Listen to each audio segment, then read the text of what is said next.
For the must-read opinion pages, you guys done whispering? Give me the note. Give me the note. There was no note. Stanton's There was deal. no note. We're talking about Mike Stanton. Oh, yeah? Giancarlo Stanton. $325 million over 13 years. That's a lot of money. How much is that per game? That's a lot of money for a Miami Marlin. My God. Yeah. Anyway. Okay, yeah, well, that's all right. Eugene Robinson writes this in the Washington Post, Joe. Boehner's immigration inertia forces Obama to act. The only reason President Obama has to act on immigration reform is that House Speaker John Boehner won't. I repeat. That's the only reason.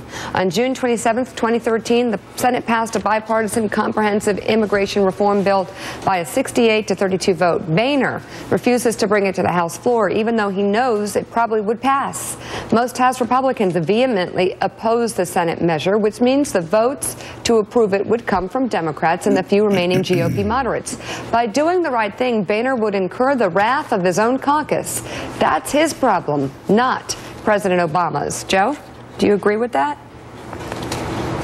Well, I agree with it, but I think the best way to do that is not to go ahead and sign an executive order right now that you've already said years before would be unconstitutional. I think the best way to do that is to do what Bill Clinton would always do to Republicans and set them up for failure. Have this as an open debate. Say this is what we want. Talk about it nonstop. Campaign with Hillary Clinton by your side and every other 2016 presidential candidate by your side.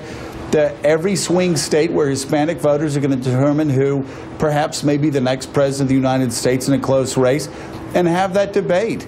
I mean, a good politician, a great politician like Bill Clinton would have his opponents twisting in the wind and actually use this as a great excuse to go out and show just how wrong Republicans are on this issue if he believes Republicans are really that wrong on the issue. Most Americans right now are saying, we got a new Senate, we've got a new House, we've got a new group of leaders in Washington, D.C., and I think that's one of the reasons they don't want the president to move towards executive action right now, but let it play out for 2 or 3 months. Make this your top issue.